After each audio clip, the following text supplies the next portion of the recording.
Remarks of the President to the American Newspaper Publishers Association, Waldorf Astoria Hotel, New York City, April 27, 1961. Mr. Chairman, ladies and gentlemen, I appreciate very much your generous invitation to be here tonight. You bear heavy responsibilities these days, and an article I read some time ago reminded me of how particularly heavily the burdens of present-day events bear upon your profession. You may remember that in 1851, the New York Herald Tribune, under the sponsorship and publishing of Horace Greeley, employed as its London correspondent an obscure journalist by the name of Karl Marx. We are told that foreign correspondent Marx, stone broke, and with a family ill and undernourished, constantly appealed to Greeley and managing editor Charles Dana for an increase in his munificent salary of $5 per installment, a salary which he and Engels ungratefully labeled as the lousiest petty bourgeois cheating. But when all his financial appeals were refused, Marx looked around for other means of livelihood and fame, eventually terminating his relationship with the Tribune and devoting his talents full-time to the cause that would bequeath to the world the seeds of Leninism, Stalinism, revolution, and the Cold War. If only this capitalistic New York newspaper had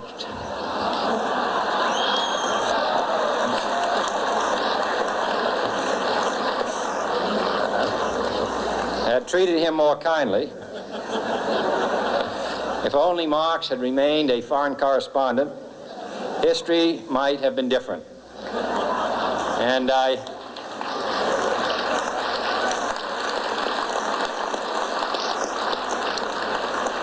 hope all publishers will bear this lesson in mind the next time they receive a poverty-stricken appeal from a small increase in the expense account from an obscure newspaper man.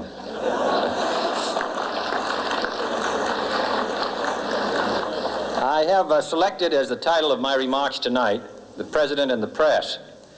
Some may suggest that this would be more naturally worded, "The President versus the Press," but those are not my sentiments tonight. It is true, however, that when a well-known diplomat from another country demanded recently that our State Department repudiate certain newspaper attacks on his colleagues, it was unnecessary for us to reply that this administration was not responsible for the press, for the press had already made it clear that it was not responsible for this administration.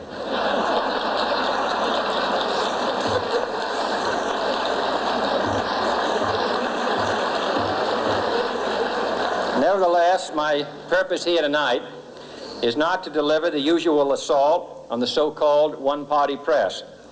On the contrary, in recent months, I have rarely heard any complaints about political bias in the press, except from a few Republicans.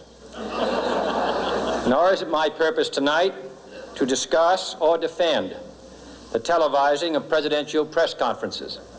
I think it is highly beneficial to have some 20 million Americans regularly sit in on these conferences to observe, if I may say so, the incisive, the intelligent, and the courteous qualities displayed by your Washington correspondents.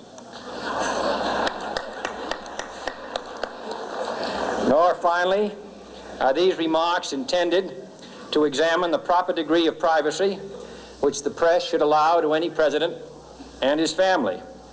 If, in the last few months, your White House reporters and photographers have been attending church services with regularity,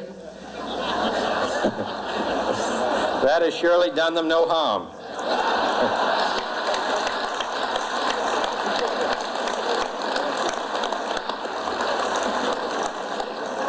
On the other hand, I realize that your staff and wire service photographers may be complaining that they do not enjoy the same green privileges the local golf courses, which they once did.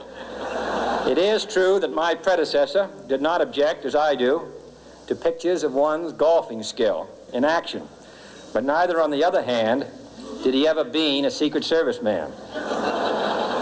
My topic tonight is a more sober one, of concern to publishers as well as editors. I want to talk about our common responsibilities in the face of a common danger. The events of recent weeks may have helped to illuminate that challenge for some, but the dimensions of its threat have loomed large on the horizon for many years. Whatever our hopes may be for the future, for reducing this threat or living with it, there is no escaping either the gravity or the totality of its challenge to our survival and to our security. A challenge that confronts us in unaccustomed ways in every sphere of human activity. This deadly challenge imposes upon our society two requirements of direct concern, both to the press and to the President. Two requirements that may seem almost contradictory in tone, but which must be reconciled and fulfilled if we are to meet this national peril. I refer first to the need for far greater public information, and second, to the need for far greater official secrecy. The very word secrecy is repugnant in a free and open society, and we are, as a people, inherently and historically opposed to secret societies, to secret oaths, and to secret proceedings. We decided long ago that the dangers of excessive and unwarranted concealment of pertinent facts far outweighed the dangers which are cited to justify it.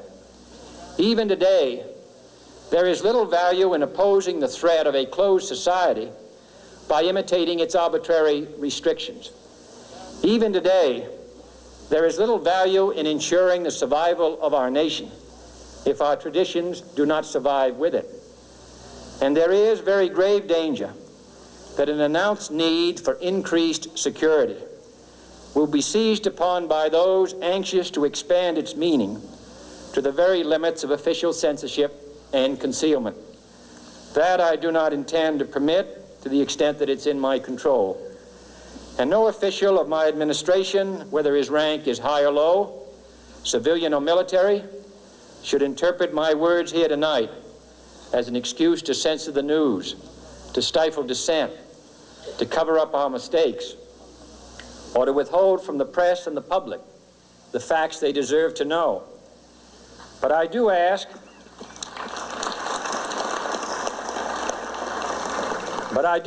every publisher, every editor, and every newsman in the nation to re-examine his own standards and to recognize the nature of our country's peril.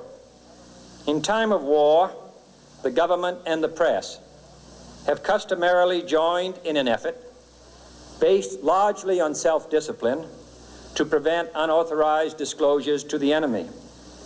In times of clear and present danger, the courts have held that even the privileged rights of the First Amendment must yield to the public's need for national security. Today, no war has been declared, and however fierce the struggle may be, it may never be declared in the traditional fashion. Our way of life is under attack. Those who make themselves our enemy are advancing around the globe. The survival of our friends is in danger, and yet no war has been declared. No borders have been crossed by marching troops. No missiles have been fired. If the press is awaiting a declaration of war before it imposes the self-discipline of combat conditions, then I can only say that no war ever posed a greater threat to our security. If you are awaiting a finding of clear and present danger, then I can only say that the danger has never been more clear, and its presence has never been more imminent. It requires a change in outlook, a change in tactics, a change in missions by the government, by the people, by every businessman or labor leader, and by every newspaper. For we are opposed around the world by a monolithic and ruthless conspiracy that relies primarily on covert means for expanding its sphere of influence, on infiltration instead of invasion, on subversion instead of elections, on intimidation instead of free choice, on guerrillas by night instead of armies by day. It is a system which has conscripted vast human and material resources into the building of a tightly knit, highly efficient machine that combines military, diplomatic, intelligence, economic, scientific, and political operations. Its preparations are concealed, not published. Its mistakes are buried, not headlined. Its dissenters are silenced, not praised. No expenditure is questioned, no rumor is printed, no secret is revealed. It conducts the Cold War, in short, with a wartime discipline no democracy would ever hope or wish to match. Nevertheless, every democracy recognizes the necessary restraints of national security. And the question remains whether those restraints need to be more strictly observed if we are to oppose this kind of attack as well as outright invasion. For the facts of the matter are that this nation's foes have openly boasted of acquiring through our newspapers information they would otherwise hire agents to acquire through theft, bribery, or espionage. That details of this nation's covert preparations to counter the enemy's covert operations have been available to every newspaper reader, friend and foe alike. That the size, the strength, the location, and the nature of our forces and weapons, and our plans and strategy for their use have all been pinpointed in the press and other news media to a degree sufficient to satisfy any foreign power, and that in at least one case, the publication of details concerning a secret mechanism whereby satellites were followed required its alteration at the expense of considerable time and money. The newspapers which printed these stories were loyal, patriotic, responsible, and well-meaning. Had we been engaged in open warfare, they undoubtedly would not have published such items. But in the absence of open warfare, they recognized only the tests of journalism and not the tests of national security. And my question tonight is whether additional tests should not now be adopted. That question is for you alone to answer. No public official should answer it for you. No governmental plan should impose its restraints against your will. But I would be failing in my duty to the nation in considering all of the responsibilities that we now bear and all of the means at hand to meet those responsibilities if I did not commend this problem to your attention and urge its thoughtful consideration. On many earlier occasions I have said, and your newspapers have constantly said, that these are times that appeal to every citizen's sense of sacrifice and self-discipline. They call out to every citizen to weigh his rights and comforts against his obligations to the common good. I cannot now believe that those citizens who serve in the newspaper business consider themselves exempt from that appeal. I have no intention of establishing a new office of war information to govern the flow of news. I am not suggesting any new forms of censorship or new types of security classifications.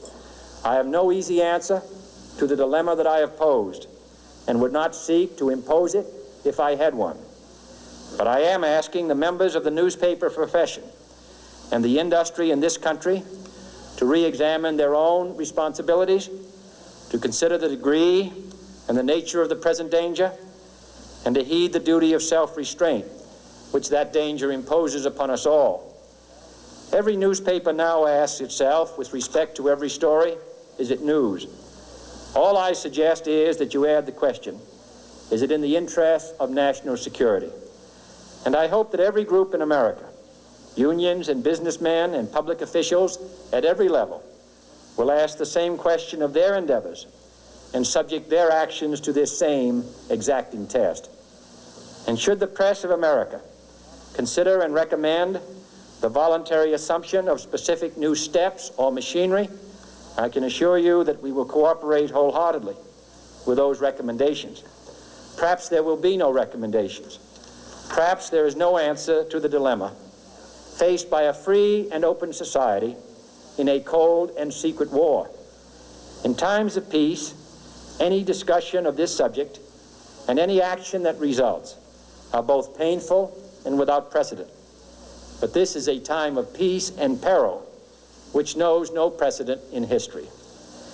It is the unprecedented nature of this challenge that also gives rise to your second obligation, an obligation which I share, and that is our obligation to inform and alert the American people, to make certain that they possess all the facts that they need and understand them as well, the perils, the prospects, the purposes of our program, and the choices that we face.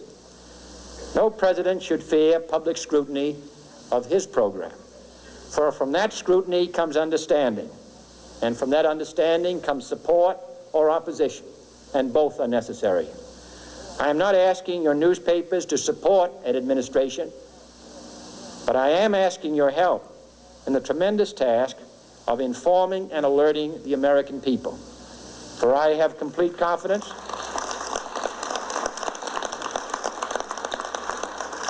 in the response and dedication of our citizens whenever they are fully informed. I not only could not stifle controversy among your readers, I welcome it. This administration intends to be candid about its errors. For as a wise man once said, an error doesn't become a mistake until you refuse to correct it.